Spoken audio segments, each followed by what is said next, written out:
नमस्कार मित्रांनो, स्वागत आहे तुमचं आमच्या चॅनलवर। मित्रांनो, आपण जर आजारी पडलो तर आपण दवाखान्यात जाऊन उपचार करतो, परंतु जर आपलं मन आजारी असलं तर आपण काय करणार? तर मित्रांनो, स्वस्थ शरीरासाठी आनंदी मनासाठी प्रार्थना उपचार डॉक्टर जोसेफ मर्फी या पुस्तकाचा सारांश आपण या व्हिडिओत पाहणार आहोत। तर मित्रांनो, प्रार्थना उपचार ही एक वेगळी संकल्पना आहे। हे पुस्तक आपल्याला शिकवते की प्रार्थनेच्या माध्यमातून आपण आपल्या शरीर आणि मनाची कशी काळजी घेऊ शकतो। चला तर मग सुरुवात करूया। तत्पूर्वी आपण जर चॅनलवर नवीन असाल तर चॅनलला सबस्क्राईब करायला विसरू नका।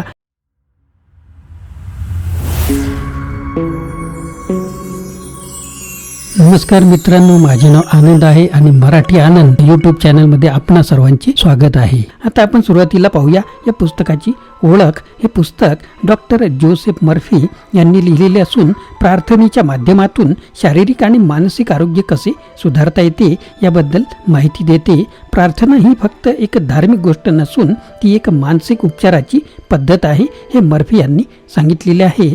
प्रार्थनेची शक्ती आपल्या विचारांवर आधारित असते। आपल्या मनातील सकारात्मक विचार प्रार्थनेद्वारे सक्रिय होतात आणि ते आपल्या शरीर आणि मनावर सकारात्मक परिणाम करतात। मर्फी म्हणतात की प्रार्थना ही मनाच्या अवचेतन स्तरावर कार्य करते आणि त्यामुळेच ती प्रभावी ठरते। सकारात्मक विचारांचा प्रभाव डॉक्टर मर्फी यांच्या मते आपल्या विचारांचा आपल्या आरोग्यावर मोठा प्रभाव असतो। जर आपण नकारात्मक विचार करतो तर त्याचा परिणाम आपल्या शरीरावर होतो। त्यामुळे सकारात्मक विचार करण्याची सवय लावणे महत्त्वाचे आहे। उदाहरणार्थ, आपण दररोज सकाळी आणि रात्री सकारात्मक विचार करण्याची सवय लावल्यास त्याचा परिणाम आपल्या मनावर आणि शरीरावर होतो। अवचेतन मनाचे महत्त्व डॉक्टर मर्फी यांचे पुस्तक अवचेतन मनाच्या शक्तीवर भर देते। अवचेतन मन आपल्या सर्व विचारांना आणि भावनांना संग्रहित करते। त्यामुळे जेव्हा आपण प्रार्थना करतो तेव्हा अवचेतन मनाला सकारात्मक संदेश मिळत असतो आणि त्यानुसार आपले शरीर आणि मन कार्य करते। मित्रांनो, प्रार्थना करण्याचे तंत्र कसे आहे ते आता आपण समजून घेऊया। प्रार्थना करण्याचे काही तंत्र डॉक्टर मर्फी यांनी या पुस्तकात दिलेले आहेत। यातले काही महत्त्वाचे तंत्र आपण पाहूया। विवेकबुद्धीने प्रार्थना करा।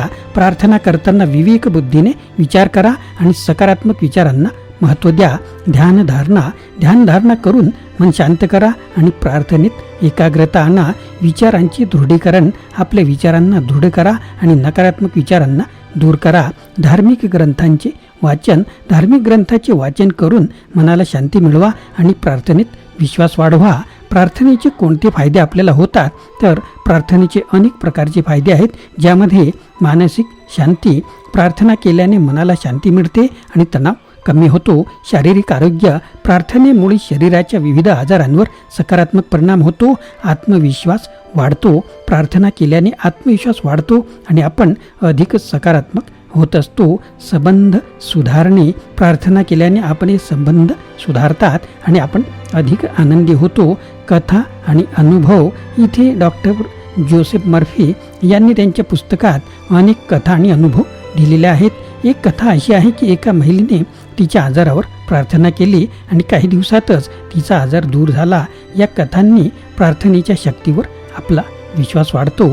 यानंतर मित्रांनो, आपण हा जो व्हिडिओ पाहिलेला आहे, हा जो पुस्तक सारांश पाहिलेला आहे, तर प्रार्थना ही आपल्या मानसिक आणि शारीरिक आरोग्यासाठी खूपच महत्त्वाची आपल्याला इथे दिसून येते। डॉक्टर जोसेफ मर्फी यांच्या प्रार्थना उपचार या पुस्तकाने आपल्याला शिकवले की प्रार्थनेच्या माध्यमातून आपण आपल्या आयुष्यात सकारात्मक बदल घडू शकतो।